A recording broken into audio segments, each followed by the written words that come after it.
Anything I need to write down, I'll go back and listen because I'm pumping gas. Okay. I'm almost home though. You're definitely going to need a pen and paper. Welcome to session 3. Ladies, how are you? This Good, is the good. Money Moves Academy Financial Freedom Lab. How you guys doing this beautiful bright Sunday? Doing good. How Doing about good. you? Yes, I am wonderful and in great spirits and just looking forward to all the gems that I'm going to share today.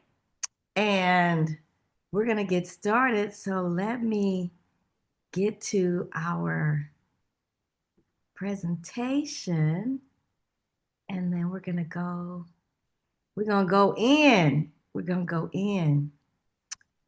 Let me share. Let's see. Where is it? There it is. Boom. It's off. No distractions.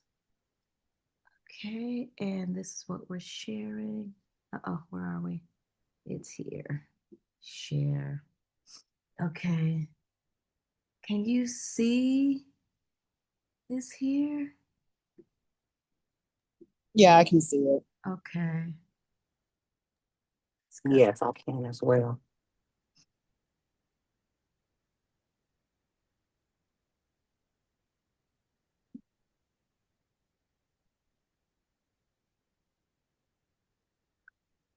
Okay. I don't know. I don't see it showing. Can you guys wait a minute? I don't see it showing in a large presenter's view. So let me try it again.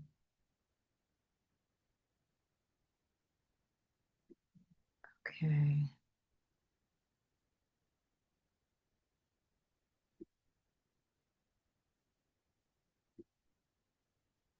Let me share it. And can you see the slides in a big view?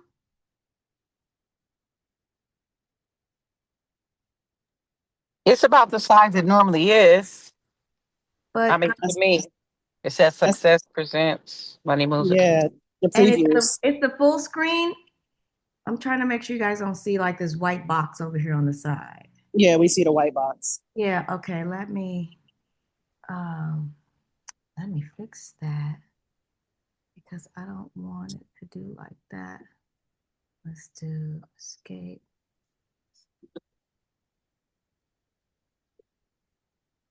Okay. So let's do here.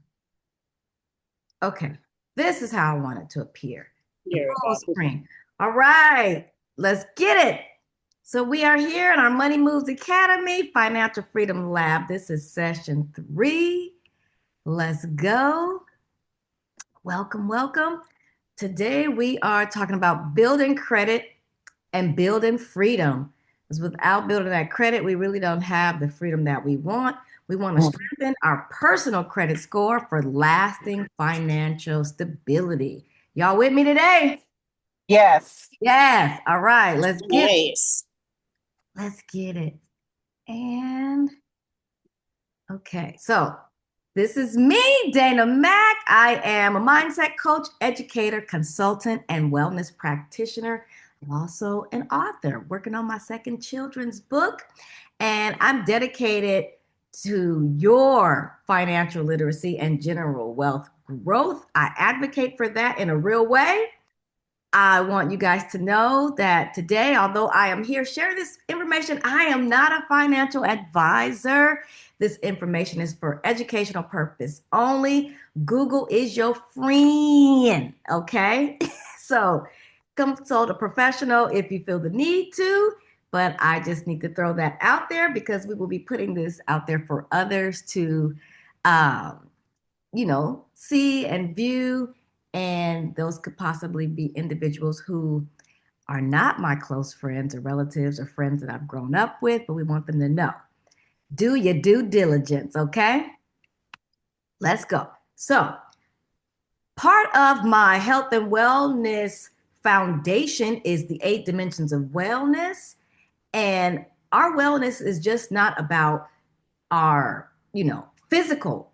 We got the spiritual, we got the emotional, we got our occupational, intellectual, environmental, and social. But today we are focusing on the financial dimension, and that's about how we manage our money and our coins and what we do with it, how we protect it, how we buy assets, how we stay away from depreciating assets. And we want those that are going to give us what we need while we are sleeping. We want to grow and build and grow. And so this is the focus out of these 8 dimensions that are part of my foundation that I teach and consult on. We are on the financial piece, and this is session number 3. What is financial literacy? So it's our knowledge and skills that allow us to make informed and effective decisions, being able to budget. We got the budget tracker that we shared the last 2 times.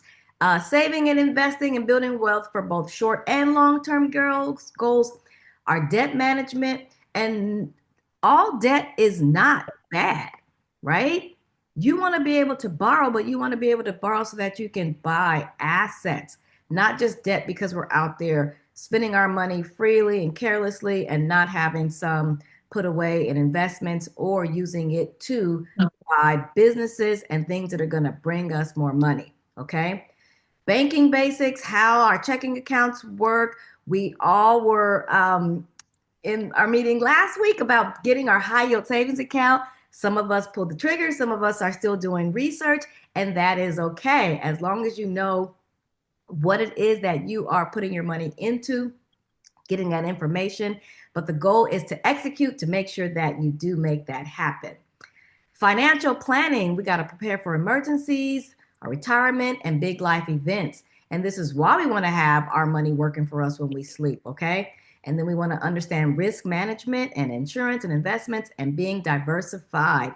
And I think that Felicia, you already signed up for your M1 account. Next Yeah. week, we'll be talking about investing. And I want to make sure that for next week, when I do my email, that I have everybody start their account so that they can, jump right in, because I'm going to go step by step and how to at least buy assets, especially with some of the things that have happened with the interest rates lowering and how we can take advantage of that. Okay. Financial Literacy for All, that's John Hope Bryant's book. It's very, very easy to read and easy to understand. And I follow him on social media. I will encourage you to do it too. This is a book that I just recently purchased, but I've listened on Spotify in my on my account, the audio version of it. And this gentleman is from right here in LA, Inglewood.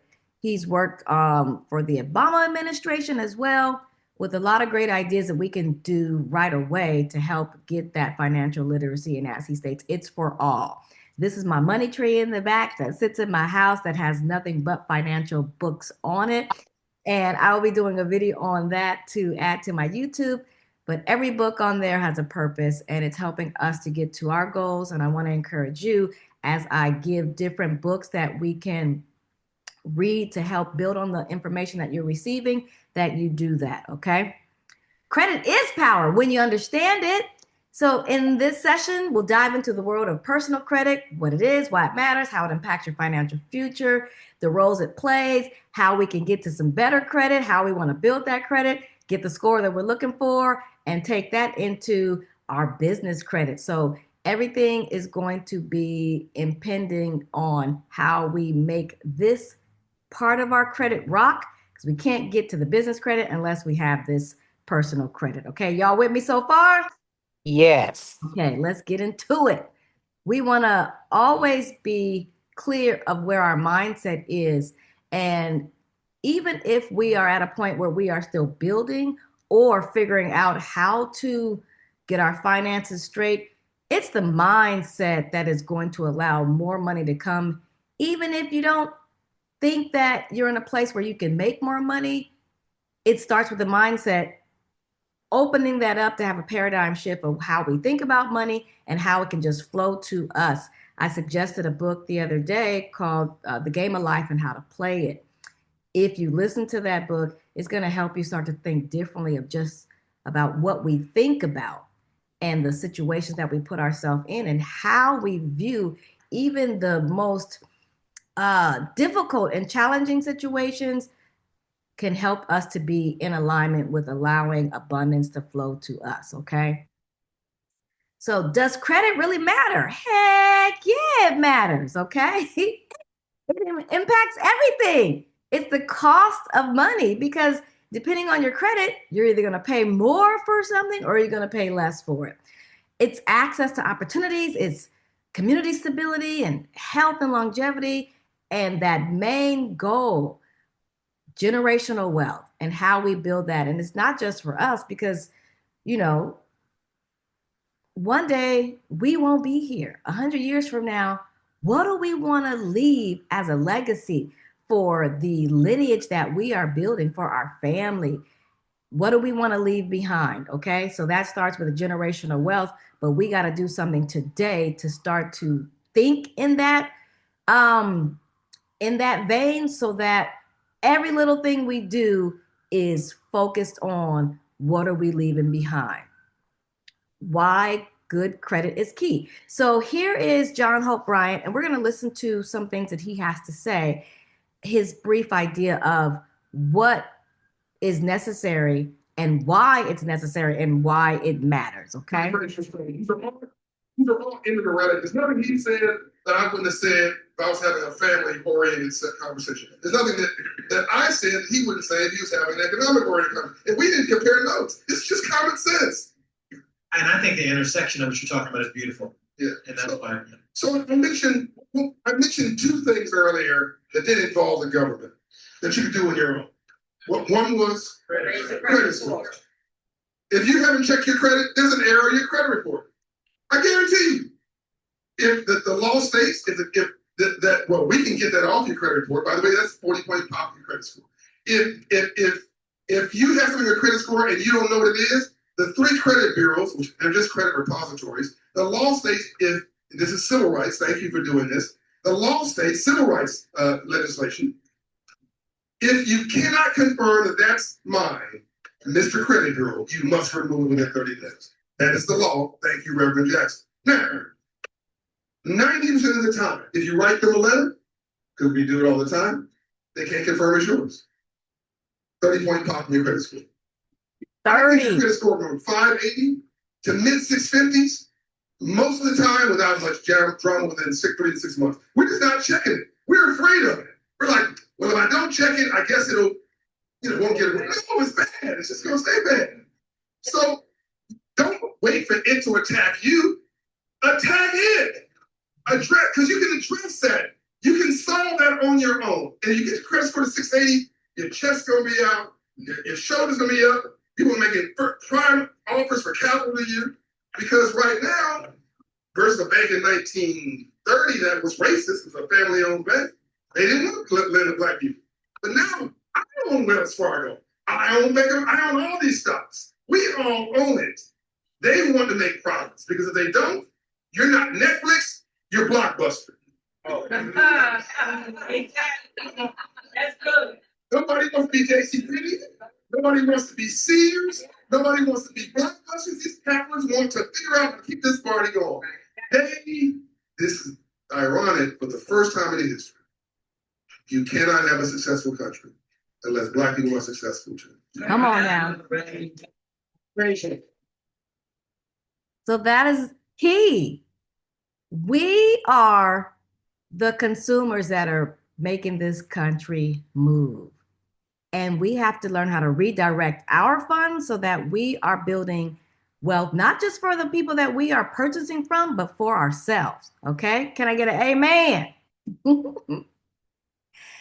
So, yes, ma'am. Amen. Yes, absolutely. So the FCRA, your rights under the law. And this is not assuming that, ladies, you are in here with me, that you don't already have good credit. But I still want to give the information so that we are clear if, in fact, we have other family members or we want to have a boost in our already good credit, then we know what to do and how to get there. And sometimes our credit can take a dip, and we need to know what can we do to get back on track. Well, the Fair Credit Reporting Act 1970 helps us to be able to do that. It's created to protect consumers like us from unfair credit reporting practices. And I don't know about you, but I've seen things on my credit report that, like, number one, I didn't do that. And number two, that's not what should be reported because that's already been taken care of. And why is it still there, right? So when there's inaccuracies, we need to know what we can do. So the FCRA ensures accuracy, fairness, and privacy in our credit reports. And it's overseen by the FTC and the CFPB, which is the Consumer Financial Protection Bureau.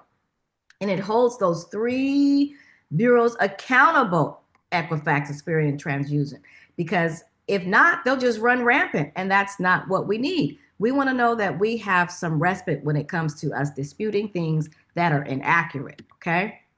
So don't sleep on the FCRA. So here are some of the most common violations. And the reason why this is important, because you're going to be empowered to be able to do these things on your own. We don't have to go pay anybody to help us with our credit, okay? We can do it on our own. The 5 most common Fair Credit Reporting Act violations. Hi, this is Consumer Protection Attorney Bill Clanton with another video about the Fair Credit Reporting Act. I've helped hundreds of consumers deal with debt collection harassment, bad background checks, inaccurate credit reports, and all kinds of other stuff. In this video, I'm talking about the 5 most common Fair Credit Reporting Act violations. These violations happen, they show up on your credit report, but they are the result of furnishers, creditors, and credit reporting agencies making mistakes that cause you problems in your credit report. Okay, so here they are. Number 1 is reporting inaccurate information. This is often old information or the result of a mixed file. This looks like a misstated balance, reporting payments incorrectly, listing you as the debtor if you're just an authorized user. That happened to me. Listing accounts subject to identity that are the result of identity theft, and reporting old accounts as active.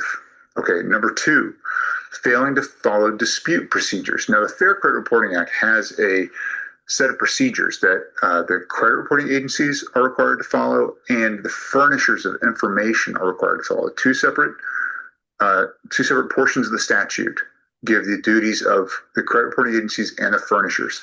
Okay, if they fail to follow these, they violate the Fair Credit Reporting Act. So a failure of the credit bureaus to forward your dispute to the furnishers is a violation. Failure of a credit bureau to conduct its own investigation is a violation. Failure of a furnisher after receiving your dispute from the credit bureau to conduct an investigation is a violation. If they conduct an investigation, it has to be a thorough investigation. It has to be a reasonable investigation. Failing to mark an account as disputed after you send in your dispute. Failing to correct inaccurate information, failing to remove disputed inaccurate debts, failing to handle the disputes within 30 days. The furnishers have 30 days to turn a dispute around to the credit bureaus. Okay, number 3 is privacy violations and unauthorized access. Yes. So anytime anybody has unauthorized access or makes unauthorized access onto your credit report, it's a violation of your privacy. It's an invasion of your privacy. They are, the bureaus are releasing your private information. Excuse me. Public. It's a form of invasion of privacy. Okay, when they don't have a valid reason for disclosing your credit report, that's a violation of the Fair Credit Reporting Act. An impermissible pull is another type of violation, and this happens a lot with companies that are offering debt settlement services. They will not have a permissible purpose for accessing your credit report. They'll go through some shell companies, and then they will access your credit report. And this is impermissible access to your credit report and is a violation of the Fair Credit Reporting Act. Number 4 is status mistakes. The status of a trade line or an account on your credit report, the status is messed up. Let's say an account is considered included in bankruptcy, but you've never filed bankruptcy. This is more common than you'd believe.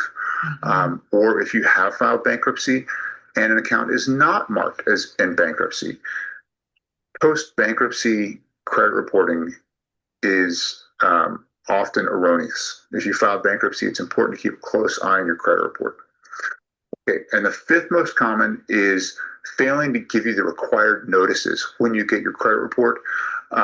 There are notice of your right to dispute, the right to a free report, the notice, adverse action notice. If you apply for credit and you're turned down, you are entitled to an adverse action report that tells you where that creditor got the information that they used to turn you down for credit or take an adverse action.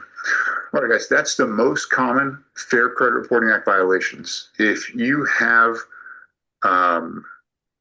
if you've experienced one of these, give us a call. We want to help you out.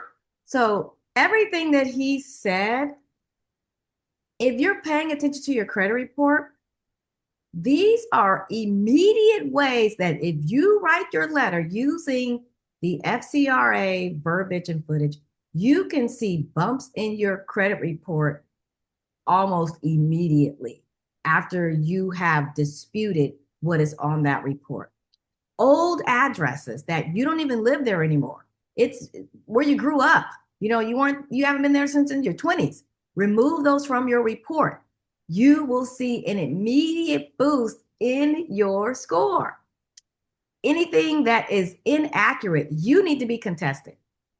Unless it is connected to an open account, and if you know it's old and should not be there, you need to be using ChatGPT to help you use the FCRA laws to put into your letter so that you can write to them, all 3, to have those items removed from your credit. And that's just right there off the bat. That's not even going into any of the trade lines that you have that might be inaccurate, okay? So please take these notes and make sure that that is something that you can do right away, because that can help you have a boost in your credit, especially if you're trying to get to, and I'm not going to assume, you might already have an 800 credit score. You might already be there. Maybe you want to go higher. But if in fact that is not the case for you and you want to see some increase in your credit, then these are the things that you want to pay attention to, okay? So let's talk about trade lines 101. What are trade lines on your credit? Every credit account equals a trade line.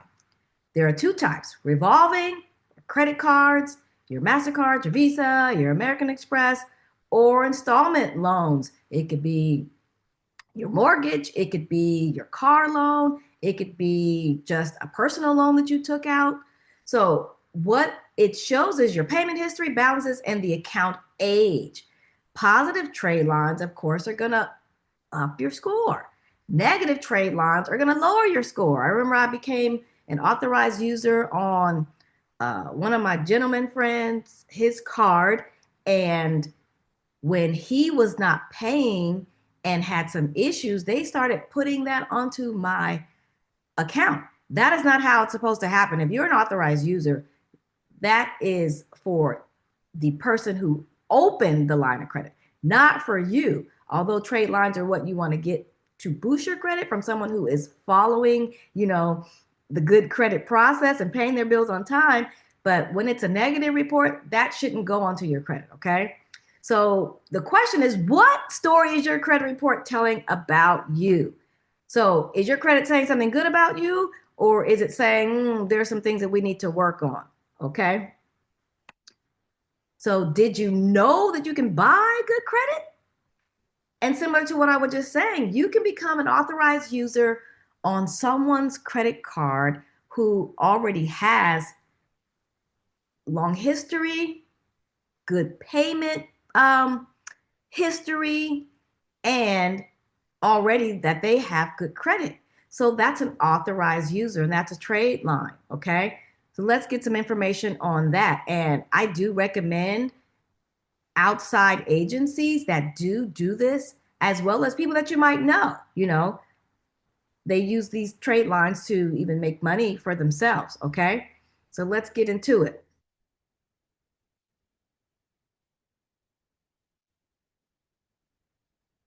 Credit repair secrets nobody wants you to know about in 2025. I am exposing them all. This is part 23 of the 25-part series where I'm going to give you some game on authorized user trade lines. And a lot of people ask, do they still work? Absolutely, they still work. But there are a number of things that we have to be aware of when it comes to authorized users, because the most easiest and fastest way for us to piggyback off other people's good credit and boost our credit as fast as possible is to have other folks that have a perfect payment history and a fairly low credit utilization add us to their credit cards as an authorized user. And we can even do this for our children. And I've even had family members who have done this for some of my clients. But one thing that we need to pay attention to is what happens when those authorized user trade lines go south, or maybe the usage has gotten a little out of control. I recently had a client who had a really great high limit Chase trade line added to their credit report, and it's still reporting to this day. However, that now is almost at a 50% credit utilization. So what happens when you have these trade lines added and then they keep on reporting because it's someone that you know or someone that did a favor for you, and now all of a sudden the utilization is a problem? Well, that's great.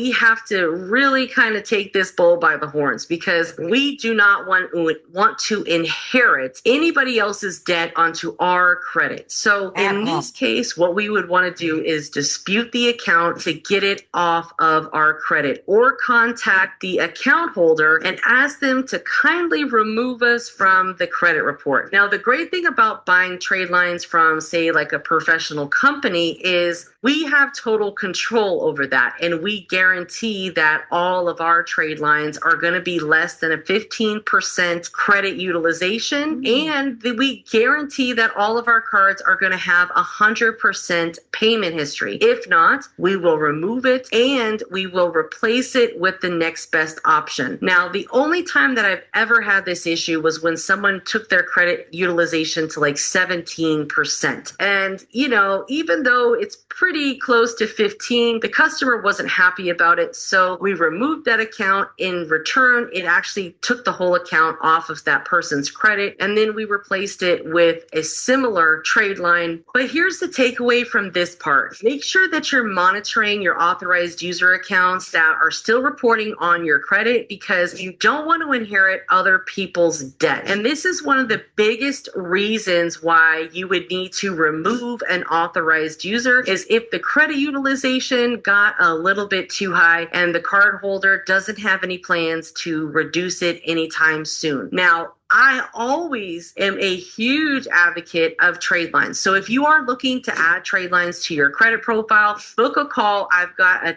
ton of trade lines. And like I said, most of our trade lines are going to report for 3 months as active. So it gives you a lot of opportunity to do what it is that you need to do. And you can also extend those for a discounted price. We guarantee our trade lines to post, and we guarantee them to post to a minimum of 2 out of the 3 bureaus. But honestly, most of our trade lines report to all 3 credit bureaus. In fact, if it doesn't report, it's either a problem with your credit report, you have a fraud alert, or you have some sort of block, or you have your reports locked. And that's another thing that you have to consider. When you buy trade lines, you cannot have identity theft notifications, you cannot have a fraud alert, and you cannot have your credit reports locked. They have to be unlocked, and you cannot have any consumer statement statements, because that could prevent a trade line from posting. It doesn't matter if you buy it or if someone gives it to you. You have to take those things into consideration if you want the trade lines to post properly. So that's a big thing that people don't always pay attention to, but we're actually not able to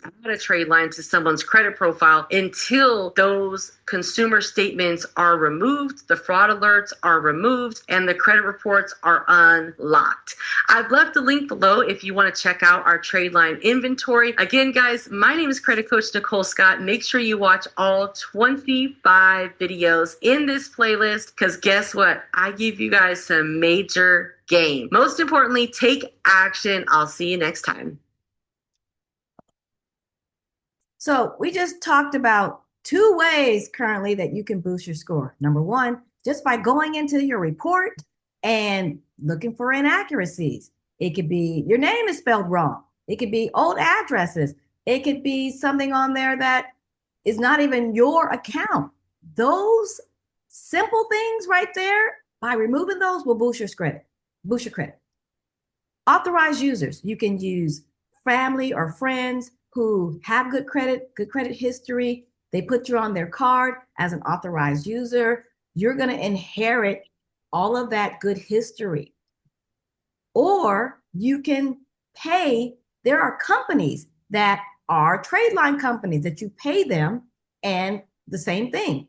They have different accounts that you can become a part of with high limits, with long history, that once you are on, can help you boost your credit, okay? So if you have if your credit report is full of negative trade lines, those are going to be problematic for you. So in your disputing and figuring out what you need to do, maybe it's something that you need to pay. And I'm not encouraging not to pay things that are on your credit that need to come off. But if there's something on there that you know you can get moved off of there with immediacy, you need to do that. And if you have negative trade lines, you want to put some positive trade lines on there. And you can do that by getting secured credit cards, where you put down a deposit, the bank gives you a card with that limit, and every on-time payment gets reported and helps your score. You can do a credit builder loan, again, the authorized user, or you can have utilities, or even some rent can be reported to your credit report to help boost that score. The key is consistency, and every on-time payment is going to help you. You don't need to have 20 accounts. You just need a few solid, positive trade lines that are being managed well, that can help you boost that score, okay? So we can definitely buy good credit. Let's go to our next slide. So we get to dispute those inaccuracies. We talked about that. Dispute, dispute, dispute. So in our last session, where we just recapped what we did from session 1, I gave you the annual credit report link for you to get your credit report. And because there's been so many breaches with all of our information, they used to do it after the pandemic. It was, you can do it once a year. Now, guess what? You can get that report once a week. That's how serious things have become. And you want to make sure that, again, you go in there fixing the errors. Like if you don't take anything else away from class today, is go in there and find any inaccuracy, the name that they have for you, the amount that they're reporting, even if it's an accurate account, if the amount they have is wrong, the dates are wrong, you get to dispute that. Dispute any and everything that you see that is inaccurate. And you have that right. And again, start by getting your free credit report, going over it with a fine-tooth comb. This is how we're going to get to the other things that we want to do, because it's all going to be depending on what our credit is doing, okay? And when you write those letters, make sure that you are doing it where you're going to the post office and you are making sure that you do it with where they have to sign for it, and that you get a record of you sending that. so that they can't say, though, it was lost. You have 30 days, 30 days. And if the investigation and nothing happens within that 30 days, they have to pull it off. It is the law, okay? Keep copies of everything. Don't let them get away with not, taking care of you the way that they need to based upon this law. And that's why we put that verbiage into the letters. And again, ChatGPT is your best friend, okay? All you got to do is tell it to do it, and it will take care of it for you. Another way that I'm going to talk about for boosting your credit is when you are paying your credit card, you don't want to pay on the due date. You want to pay during the statement date. So when you look at your credit card statement, there's going to be 2 dates. The time frame within they're going to be looking at any transactions you have, and then they're going to have a statement date. That date is the day that they're going to report to the credit bureau. That's going to be before your due date. You want to pay within that window of the statement date, either about 3 to 5 days. So if your statement date says on the 22nd, right? Between the 20th and the 27th, you don't want to do anything other than pay it down so that the utilization doesn't show. And then you don't want to charge until that next cycle begins, so that whatever you charge doesn't get caught up in what you're trying to already show, that you have a low utilization, okay? And I have a video on that that's going to help you. And I will put that in our email, our recap email, so that you have that. That way you'll know that is another way to boost your credit. Just paying by that statement date so that you show the utilization is low. Like you can run it all the way up, but by the time that statement date comes, you want to pay it all off, or make sure that you are below at least 10% utilization, okay? 7 is a good number. So if you're doing that, that's also going to help you to boost your score. So when you're looking at how to remove things off our credit report, I don't even know why this is not even showing up. But again, it's basically the things that we talked about before. You want to go over the credit report, dispute what's on there. The things that you can do right on the credit report website is, I would only tell you to do the addresses there and any inaccuracies like your name or addresses. You can do those directly on there. But things that have to do with trade lines and things that you know that require more of that FCR, the verbiage on there, you send those letters and make sure that, again, you have a receipt that you sent that to them. Okay, so something big just happened on the 17th of September. The Fed lowered interest rate. So what is the Fed? So that's the Federal Reserve System.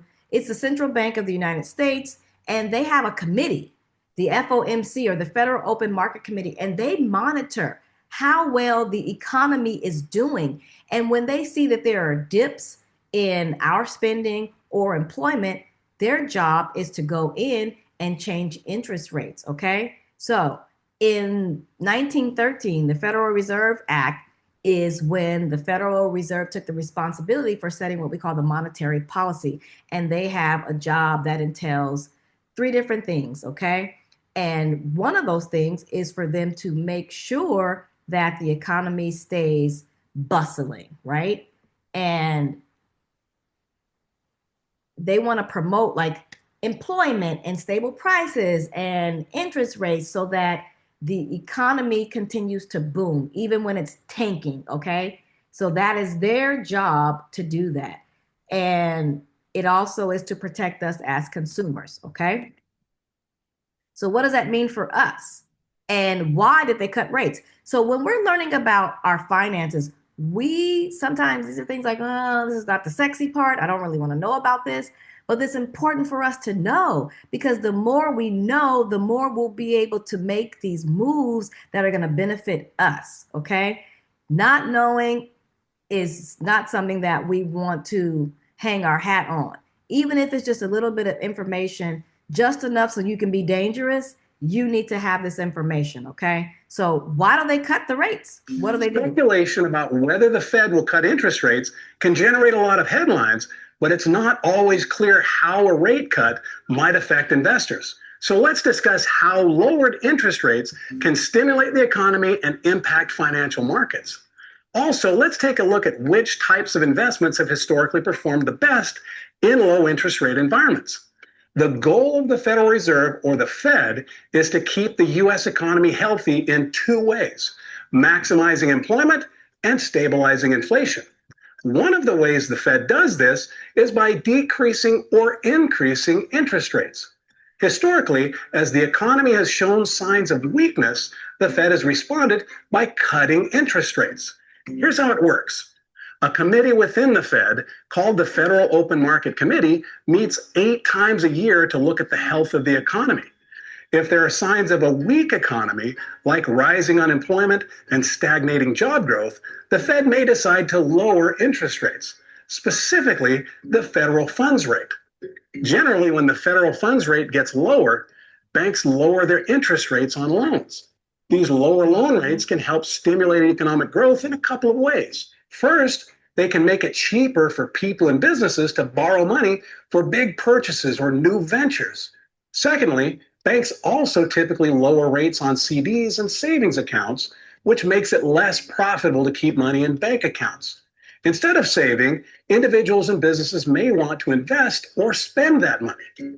The goal is to kickstart a virtuous cycle of spending and growth that creates jobs and steers inflation to more healthy levels. While it'll likely be some time after the Fed cuts rates before the economy starts to respond, you may see changes in the stock and bond markets immediately. Historically, the S&P 500 index has generally performed well following interest rate cuts. In fact, the 12 months after the first cut have been positive for the index to varying degrees, 86% of the time since 1929. This may be partially due to the economic recovery, but could also be due to stocks becoming more appealing to investors as returns on other assets fall due to lower interest rates. In particular, stocks that are known for their steady dividends, like real estate, utilities, and telecom, may lure investors away from lower yielding fixed income investments. Interest rate cuts can also have a major impact on the bond market.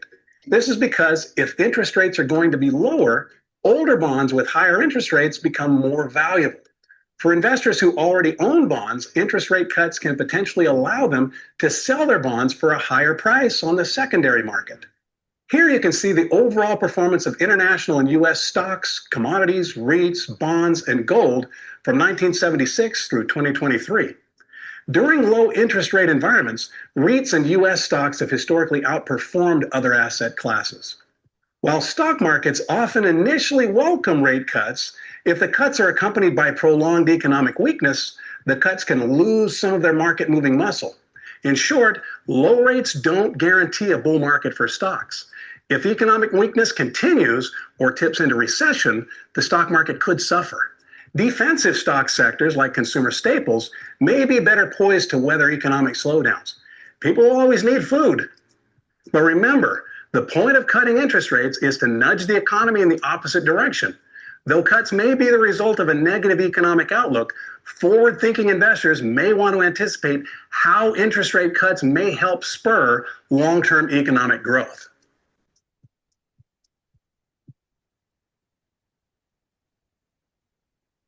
Okay, so he said 2 very important things that matter for what we're doing.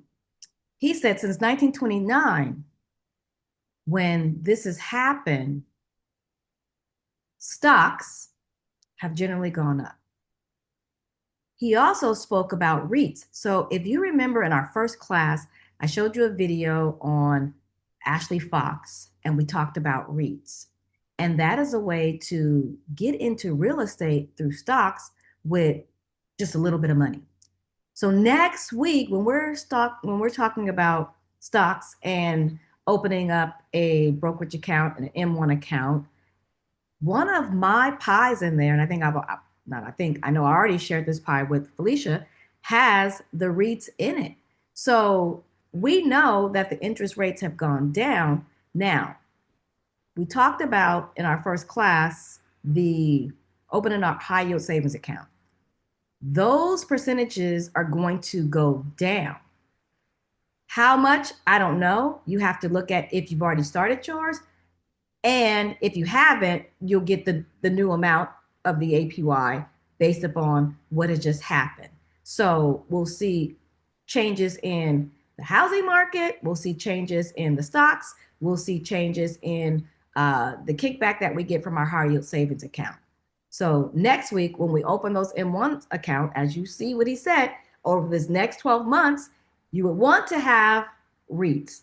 You would want to have that pie with all the different dividend stocks in there, even if you're putting in low as $100, $20, $25, but having the drip turned on where the money is reinvesting itself, because this is the cut that was just made, okay? This 0.25%, because their goal is to get it in this target range. And again, reducing borrowing costs. So it's going to be cheaper for you to get a loan. It's going to be cheaper on the interest rates for credit cards, but that doesn't mean that we're going to go out and buy a bunch of stuff, but we're going to use it to our advantage, okay? Because the goal for the Fed is economic activity and job growth, okay? So when we look at our FICO score, there are different scores. There is a VantageScore, there's a FICO 8, and newly a FICO 9. But your FICO credit scoring factors has payment history, which is 35%. That's the biggest number. So this is whether or not you're making the payments on time. And then 38% is what is owed, the total amount of debt you owe on credit cards and loans. And the length of credit history, 15%, how long you've had the credit, and new credit includes recent credit inquiries, new accounts, and how long since you've opened a new account, okay? And then there's the mix of credit. Do you have loans? Do you have credit cards? Do you have a mortgage? So these are the numbers that FICO goes by: 35, 30, 15, 10, and 10%. So over here where you see the Vantage score, there's a little different, because this big chunk of 40% is payment history, where you see it different here. These are two different scores.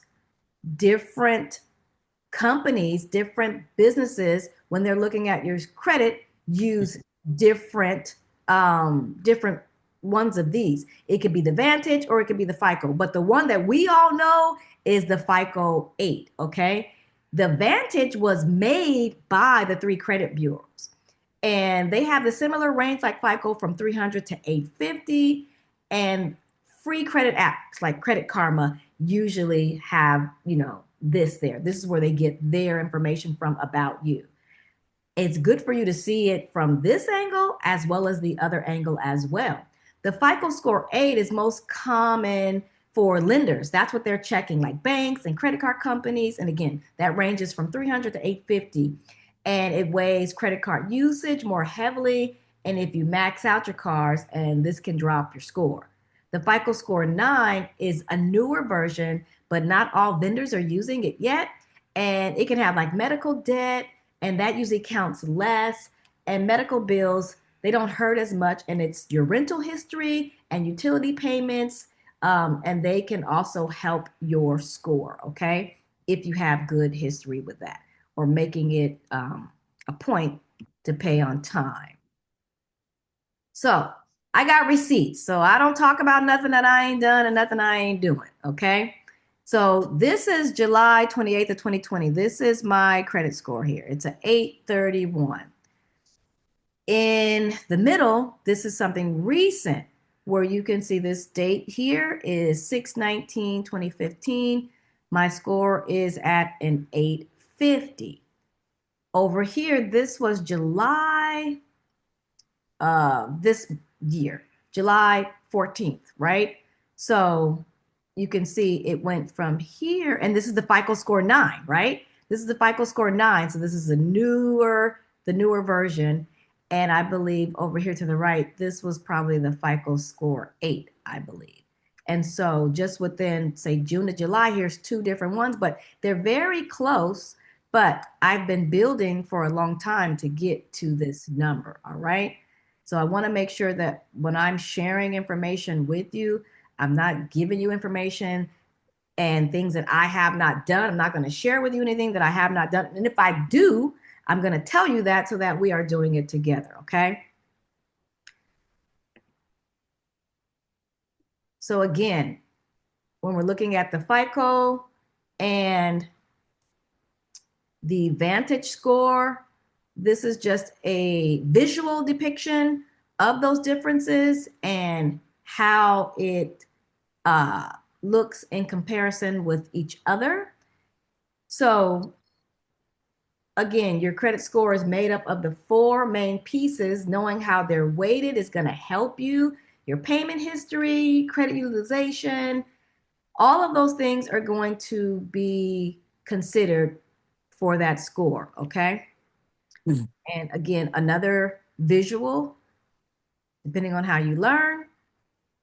And that's important because we want to make sure that you get it so that you know what you are working with and how to maneuver when it comes to your credit, okay? So here's a quote from our guy, John Hope Bryant. We saw him earlier on the video. Nothing changes your life more other than God and love than moving your credit score 120 points, all right? Let me hear you sound off if you're into moving that credit score 120 points up. Absolutely. Up. Let's hear it. Let's hear it. Sure, for sure. For sure, for sure. Okay. So again, when we look at our self-care, doing these things can bring about stress. You know, it's like, what number? Where am I at? I got this bill. I'm trying to do this or whatever. I want to always bring it back to centering ourselves and being able to hang our hat on something that puts us at the forefront. We can't do any of these things if we're not taking care of our self-care. And as I bring you back to the many aspects of your well-being, it's not just a few things. Your physical, whether you are exercising, walking, you know, taking care of your health in that way, breaking down some weights, joining me for yoga, your social, developing a sense of connection and belonging and a support system, which again, I'll reiterate, when we are in these spaces, it is incumbent on me to make sure that is a safe space. And it's also part of your responsibility to allow it to be a safe space as well. We're not all at the same place. I don't show you that 800 credit score just to brag and boast, but it is something that I stand on business about, you know?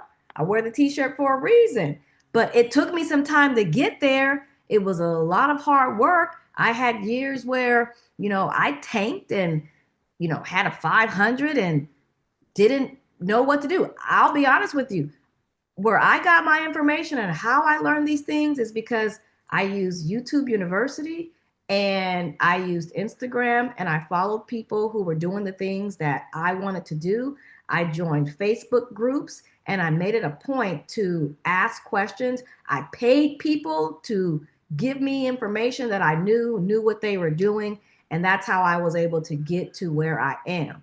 So again, your intellectual, emotional, environmental, your occupational, your spiritual, your social, and your physical are all going to have an effect on that financial. They all touch and they are inextricably connected to each other. So it's very important that you have time to sit in silence and reflect. Have your journal, take notes, make a plan. Think about what it is that you want to do and whatever steps that entails for you, this is your journey. It doesn't have to mimic or look like anyone else's, but the information is here to help you stay on track and to be able to have a set of resources that you can look at and get information and view so that you know, I know where I'm going. What is my action plan? Do I have a strategy in place to help me get there? Okay. So here's our call to action. And remember, when money talks, nobody is checking the grammar. Okay? So we got to get in place where we're making major moves and doing things that are going to allow us to let that money talk. Okay? Clocking that T for sure. So order your annual credit report now weekly if you have not done that. We got to take the steps that we got to take, even if they're baby steps and incremental. Okay? Any movement in the right direction is going to move the needle. And that's important. You can't be hard on yourself. You just got to know that you got to take the steps. And the journey of 1,000 miles started with what? Just one step. Place a freeze on your credit. We didn't talk about that, but I'm going to talk about it now. Go to all 3 bureaus. Put a freeze on your credit report for several reasons. One of which, all these data breaches, and even though these breaches are us being in these companies and already given our information, and then they had us in some database and it was breached that way, you want to make sure that you don't have fraud that's happening immediately because you're out there, because you have some type of firewall, if you will, keeping people from getting in. And they've made it so easy now that if you are wanting to get new credit, you just go into your phone, pull it up. There's a little button that you slide, at least with the TransUnion, it has like this icicle that you can slide over to open it up. And then you can put a date when you want to close it back. I do immediately, right? So no one can get in without your say so. That's important for the things that we are moving forward in doing. Check your credit score using a free place like Credit Karma. They're free, and they're going to give you, I believe, the VantageScore, and we already saw that earlier. Check it regularly. They're giving you this report now weekly. Remember before it was so hard to just get the report? Now they're giving it to you, and you can get it electronically and get it right away. Become an authorized user on a primary cardholder's account with better credit than yours, okay? That is the key. And remember, there are trade line companies that you can buy into.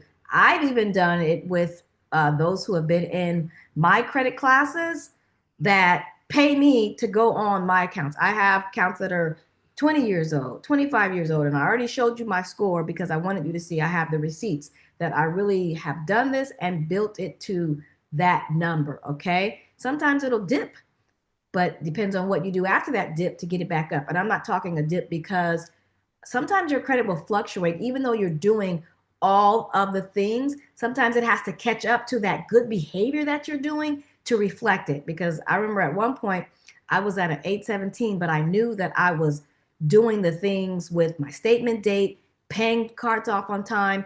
And then after the 30-day period where it was catching up, I shot up to that 850, and you were able to see that. And we know that that's the highest number for the FICO 8 and the FICO 9 and even the VantageScore, okay?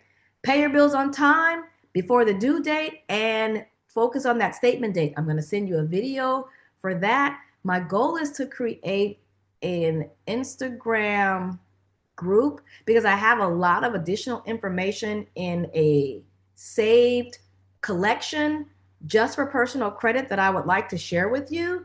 But in order for that to happen, I'm not going to do a bunch of texting of that. I'd rather put you in a group and share those videos in there because the more you know, the more you grow, okay? And then have a mix of credit to build up your credit profile. Don't get too many hard inquiries over, a year's time because it takes 2 years for them to fall off. And be sure you're going in and disputing.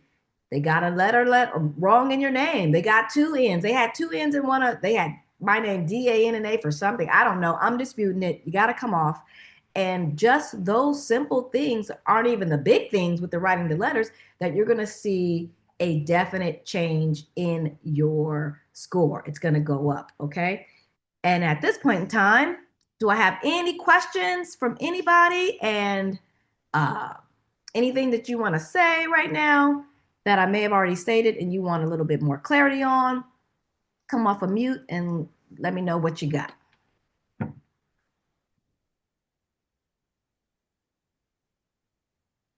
or any comments you want to make.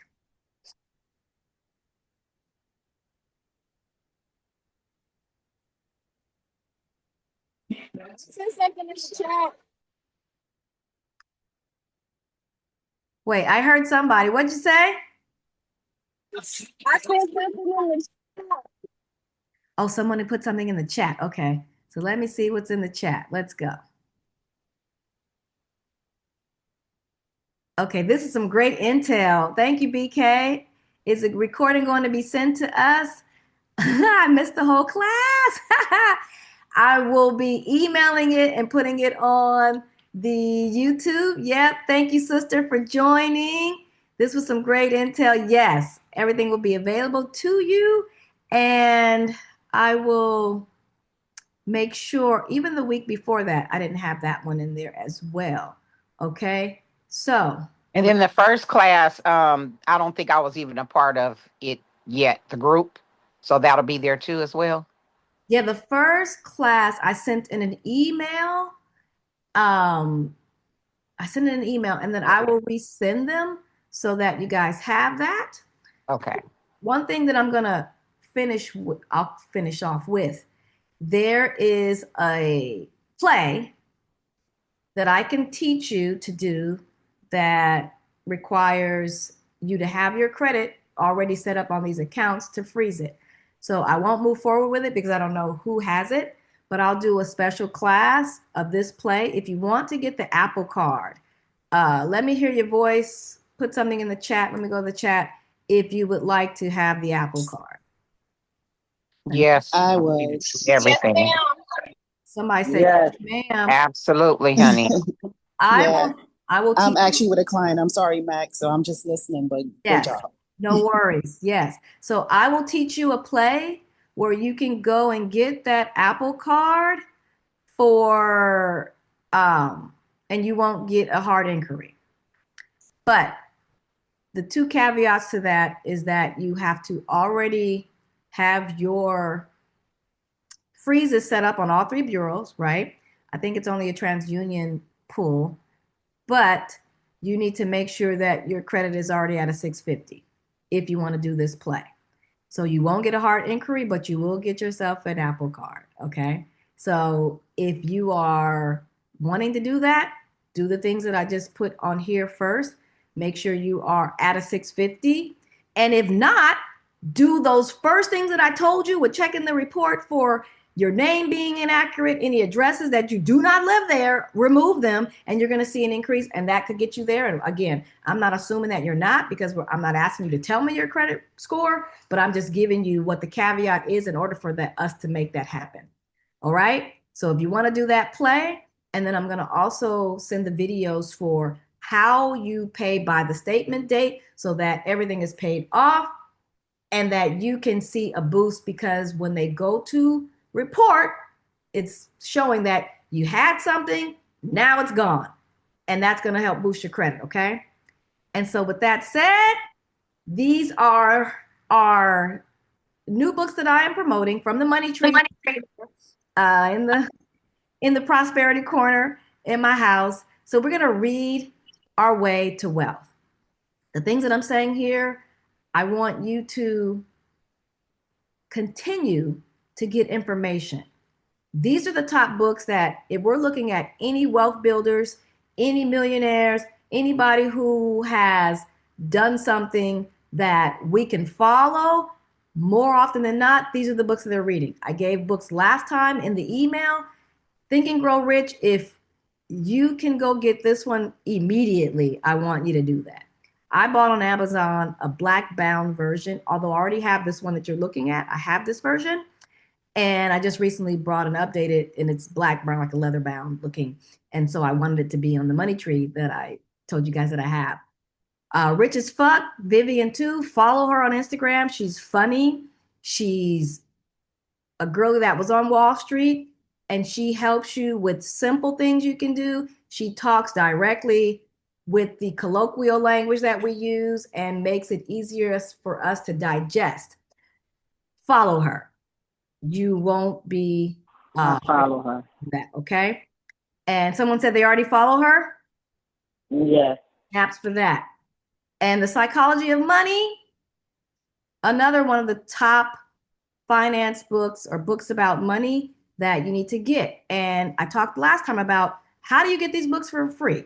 Go to your local library, get a library card, put it on the Libby app, put the Libby app on your phone, whether that's Android or an iOS system, and then you go and check the book out on the app so that you can check all three of them out at the same time. One is not going to be available, and if they all three are, listen to them on audio. Your car needs to be your university.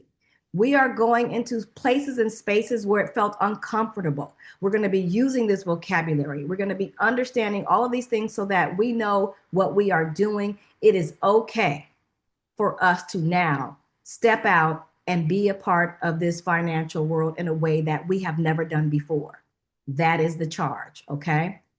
You can also use your Spotify. If you go to Spotify and go to audiobooks, these will be in there. But I think it might only be if you're doing the paid version. I'm not sure, but if you have it, check it. I'm not encouraging you to do Audible to pay for the books, but sometimes if you do a free trial, they give you 3 credits for 3 free books. Pick the books that you want that are talking about how you can make this money move, okay? And with that said, I will end this with, let's stay connected. That's me, Seeing Real Success. That's my IG for Seeing Real Success, even though some of you follow me already in the I Am Dana Macc page. That's my email address. That's my website. Let's stay connected. Let's get this credit and get that cash. And my final slide is an ask. If this was pertinent to you and you want to contribute to keep the Academy growing, I got my Venmo, I got my Zelle, and I got my Cash App. Anything that you give is appreciated. I appreciate you for showing up for yourselves. If you have questions for me, you can text me, email me, and we're going to keep this academy going and growing. Thank you, and I will bid you adieu. Have a beautiful rest of your Sunday. Thank you so much. Have a bright and beautiful, blessed rest of the day. All right, y'all. Come off of me. Hear you. Thank you. You too. Let me hear you. Have a good day. Thanks so much. Later. Later. Thank you so much. All right, Mac, later. All right, peace. All right, Dana Mac. Thanks a million. Oh, you're welcome. You're welcome. This was beautiful. This was beautiful.